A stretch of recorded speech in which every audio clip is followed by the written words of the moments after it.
ప్రభుత్వ రంగ సంస్థలను ప్రైవేట్ బాట పట్టించడం అంటే చంద్రబాబు నాయుడు గారికి అధికారంలో ఎప్పుడున్నా కూడా మహాసరదా. ఇప్పుడు కూడా చూస్తూ ఉన్నాం. వరుసపెట్టి మెడికల్ కాలేజీలు, ఆసుపత్రులు, ఫిషింగ్ హార్బర్లు, పోర్టులు, చివరికి ఆరోగ్యశ్రీ కూడా బీమా పేరుతో మరీ దారుణం. జగన్మోహన్ రెడ్డి గారి హయాంలో రామాయపట్నము, మూలపట్నం, మచిలీపట్నం పోర్టులని ప్రారంభమైన వాటికి కావాల్సిన నిధులు కూడా అప్పుడు ఆయన రెడీ చేసి పనులు ప్రారంభించారు. రామాయపట్నం పోర్టు అయితే 95% పనులన్నీ పూర్తి అయిపోయాయి. వాణిజ్య కార్యకలాపాలు ప్రారంభించడానికి అది సిద్ధంగా కూడా ఉంది పోర్టు. దాదాపు 5,000 కోట్ల విలువైన పోర్ట్ అది. ఇప్పుడు దాన్ని ప్రైవేట్ బాట పట్టించడమే కాకుండా ఈరోజు సాక్షి ఫ్రంట్ పేజీలో బ్యానర్ హైడింగ్ ఇదే, రామాయపట్నం రాసిచ్చేస్తామని చెప్పి ప్రైవేట్ కోసం వీళ్ళు ఎలాంటి ఆఫర్లు ప్రకటించారు. మరి ఎవరికి రాసిస్తారు ఇంత దారుణంగా తెలియదు కానీ అనేది వాళ్ళు విడుదల చేసిన ఒక జియో కాపీని కూడా వాళ్ళు స్క్రీన్ షాట్ పేస్ట్ చేశారు.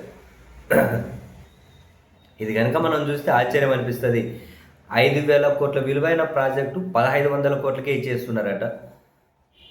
అది కూడా ఇప్పుడు సగం కడితే చాలట 750 కోట్లు. మిగిలిన 750 కోట్లు తర్వాత కట్టాలట. అంటే అక్కడ వాణిజ్య కార్యకలాపాలు స్టార్ట్ అయిన తర్వాత. అంతేకాదు 95% ప్రాజెక్టు పూర్తి అయిపోయింది. ఇంకా మిగిలిన 5% కూడా ప్రభుత్వమే పూర్తి చేసి ఇస్తుందట. అంతేకాకుండా ప్రభుత్వం దీని మీద తీసుకున్నటువంటి 2,000 కోట్ల చిల్లర అప్పు ఏదైతే ఉందో అది కూడా ప్రభుత్వమే కడుతుందట. ఇంత దారుణంగా మళ్ళీ ఆ రామాయపట్నం పోర్టు విస్తరణ కోసం ఆ ప్రైవేట్ వాళ్ళకు ఎకరం రూపాయికి భూమి ఇస్తారంట. ఏందబ్బా ఎంత దారుణమా! చంద్రబాబు నాయుడు గారి సర్కారు స్పందించాలి. ఎంత అధికారం ఉంది, ఎవరికేంది మేము సమాధానం చెప్పుకునేది? మా పత్రికలు ఉన్నాయి, టీవీ ఛానళ్ళు ఉన్నాయి, సోషల్ మీడియా ఉంది. వేరే అంశాల మీద డైవర్ట్ చేస్తాం, ఎదురుదాడి చేస్తాం. ఇది మాత్రం మనకు కావాల్సిన వాళ్ళకి ఇచ్చుకుంటూ పోతాం ఆఫర్ కింద అనుకుంటే మన అర్థం పర్థం ఉందా? 1,500 కోట్లకి రామాయపట్నం పోటీ చేయడం ఏంది? సగం ఇప్పుడు కడితే సగం తర్వాత అనడం ఏంటి? అప్పు కూడా ప్రభుత్వం కట్టడం ఏంటి దాని మీద చేసినప్పుడు? అసలు ఈ కథనం మీద ప్రభుత్వం స్పందించాలి.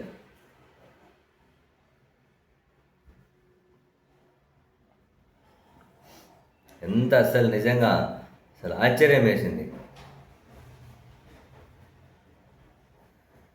2,079 కోట్లు దాని మీద చేసిన అప్పుగానే ప్రభుత్వం కట్టాలంటే ఒక 750 కోట్ల రూపాయలు పట్టుకొని పోతే రామాయపట్నం పోటీ ఇచ్చేస్తారా?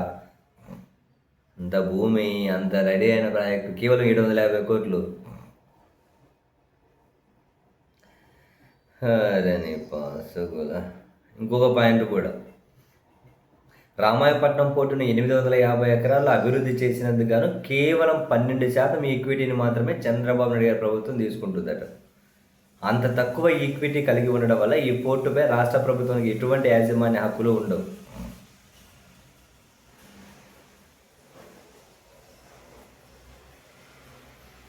జగన్మోహన్ రెడ్డి గారి ప్రభుత్వం దాదాపు 2,000 ఎకరాలను సేకరించింది రామాయపట్నం పోర్టు కోసం.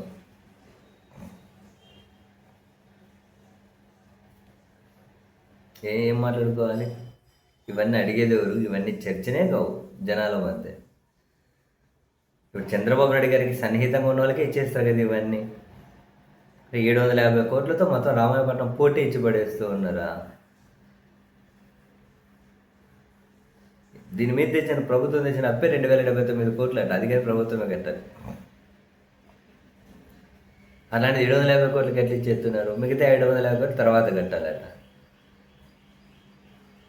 అసలు ఎందుకు ఇవ్వాల్సి వచ్చింది? ప్రాజెక్ట్ అంతా పూర్తి అయిపోయింది. ప్రభుత్వం నిర్వహించలేదా? ఏందో అబ్బా.